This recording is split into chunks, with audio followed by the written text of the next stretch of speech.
जय श्री हरि।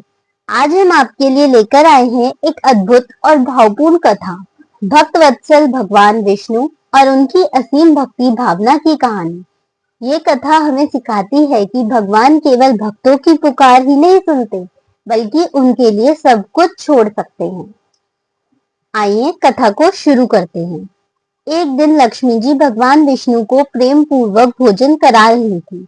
भगवान ने जैसे ही पहला निवाला मुख में लेने की तैयारी की, तभी उन्होंने अचानक हाथ रोक लिया और उठकर चल पड़े। लक्ष्मी जी ने पूछा, प्रभु, आपने भोजन क्यों नहीं किया? भगवान बोले, मेरे 4 भक्त भूखे हैं, पहले उन्हें भोजन कराना जरूरी है। लक्ष्मी जी चकित रह गई, पर दूसरे दिन उन्होंने परीक्षा लेने के लिए एक छोटी सी डब्बी में 5 चींटियों को बंद कर दिया और प्रभु को भोजन परोसा। इस बार प्रभु ने शांत होकर भोजन कर लिया। लक्ष्मी जी ने कहा, कल आपके 4 भक्त भूखे थे, आज 5, फिर भी आपने भोजन कर लिया। प्रभु मुस्कुराए और बोले, ऐसा नहीं हो सकता देवी। लक्ष्मी जी ने तुरंत डिब्बी खोली और देखा कि हर चींटी के मुख में चावल का कण था। उन्होंने पूछा, प्रभु, आपने तो डिब्बी नहीं खोली, फिर चावल कैसे पहुंचे? भगवान ने उत्तर दिया, जब तुमने डिब्बी को माथे से लगाया, उस समय मेरे तिलक से एक चावल गिरा, वही चावल डिब्बी में चला गया और चींटियों को भोजन मिल गया। पालनहार सभी का ध्यान रखते हैं, जरूरत है केवल भक्ति, श्रद्धा और विश्वास की। जो सच्चे मन से भजता है, भगवान उसके कण कण में उपस्थित रहते हैं। जय श्री हरि, जय माँ लक्ष्मी, जय श्री हरि।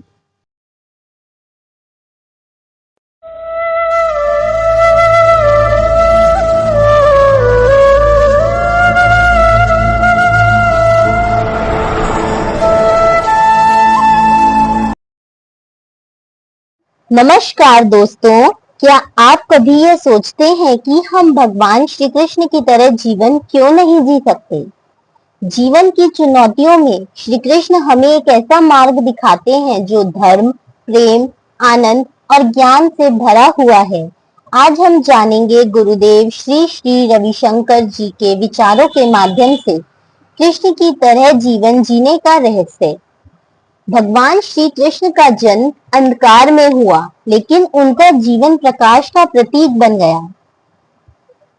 जन्माष्टमी केवल उत्सव नहीं है, बल्कि एक गहरी आध्यात्मिक प्रेरणा है कि हम भी श्री कृष्ण की तरह विपरीत परिस्थितियों में जन्म लेकर जीवन को दिव्यता से भर सकते हैं।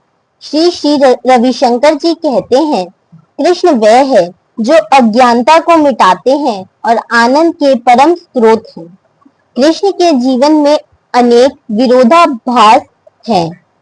एक और योद्धा, दूसरी ओर रास रचैया, एक और नीति के ज्ञाता, दूसरी ओर लीलाओं के स्वामी। लेकिन इन सब में एक बात सामान्य है, पूर्णता, संतुलन और जीवन को संपूर्णता से जीने की कला। जब आप भीतर से शांत होते हैं, तब ही आप संसार की सारी गतिविधियों में भाग लेकर भी अछूते रह सकते हैं। जैसे कमल जल में रहकर भी गीला नहीं होता। श्री कृष्ण कहते हैं, जब तुम कोई कार्य करो, उसे फल की चिंता के बिना करो। हम अपने जीवन में अक्सर क्यों उलझते हैं? क्योंकि हम बाहरी दुनिया से अपनी पहचान जोड़ लेते हैं, जबकि श्री कृष्ण हमें सिखाते हैं कि पहचान आत्मा से होनी चाहिए, कार्य से नहीं। जो मिला वह प्रसाद है, जो नहीं मिला वह अनुभव है, और जो खो गया वह पाठ है। तो आइए हम संकल्प लें कि हम भी श्री कृष्ण की तरह जीवन जीने का प्रयास करेंगे, जहाँ ज्ञान हो, करुणा हो, आनंद हो और कर्म हो।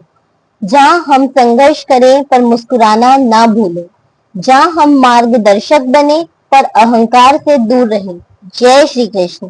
अगर आपको यह वीडियो प्रेरणादायक लगा हो तो इसे लाइक करें, शेयर करें और चैनल को सब्सक्राइब करना ना भूलें। जय श्री कृष्णा, जय श्री राधे, राधे राधे, जय जय श्री राधे, जय राधे कृष्णा, जय राधे कृष्णा, जय जय श्री राधे।